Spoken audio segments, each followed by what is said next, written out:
Euzubillahimineşşeytanirracim. Bismillahirrahmanirrahim. Hazır akıl ve bozduğuna çakırım için geldik buna. Konakları tozup atkanlar dayardanışıp atat. Kızmatlarına Allah razı olman bolsun.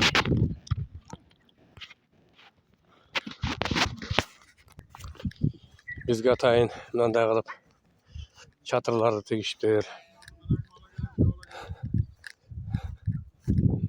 Abiler.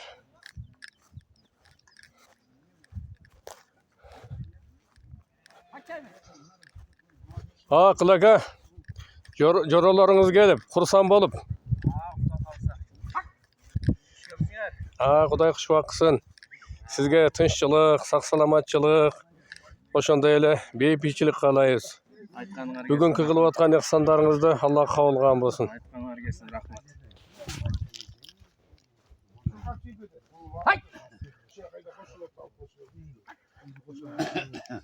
Yani niye bırak? Buna bizden Niye bunlar olup kaldı? bir yerde oturgan jorolar. Bizden o kendin tuygunları. Acıya gelmedin. Az ötözüne. Senin bitlerin kızlara başladı. Kızlar orada çimur orada duruyor. Sizlerge naratkan sen ne olup kaldı? Sizdige sen hem oğlu başladı okşaydı. Kayıp onu da kımızga. Kımızga. Aborot işte. Kımızda içken sayın içkin gele turan kımız eken. Köpten beri bunday yakşı kımızda çele gelek. Kaymaktaysan kaymak. Ne ben kazanandan kanca. Ondan ben... Rusya'da Talbanaga kaymaktın türü var da. Mandın yok degende bir 5-6 türü var magazinge girseniz. Kaymaktıka da şonday. Biroq mınандай bizdikinde kaymak tandırından da ayaktan tapmaysa. Bul nerse Kırgızlarda bir özgöçe nerse da bul. Kana Biröňer bir dua kılayım şu kişiye. Dua kıla. Bismillah bismillah. Dua kıla yaxşı bolat.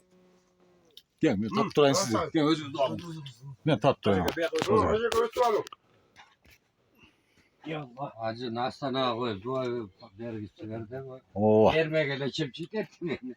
Hazırla telefonla gör abi. Asla. Belki bugünkü kılgan ihsanlarınız Allah kabul bolsun. Üy bileňiz menen, bala çakalaryňyz menen, tınççylyk, sak-salamatçylyk, bepilçilikde ömür sürün.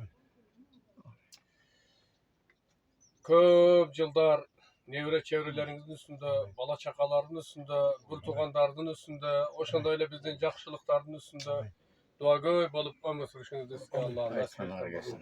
Bugünkü kılgan ihsanyňyzdy ötken 70'lik hylkuşdularyňyzyň baryna sowa tiýetirgen bolsun. Rabbana fid dünya hasanatan kin azabanna. Allah. Şükür. Ne yavaş şunçalygyna şükür. Öte su Ana. turamaz. Acı gene ver. Alpelim. Kokçaydan. Kırmızı soğan da çay ya.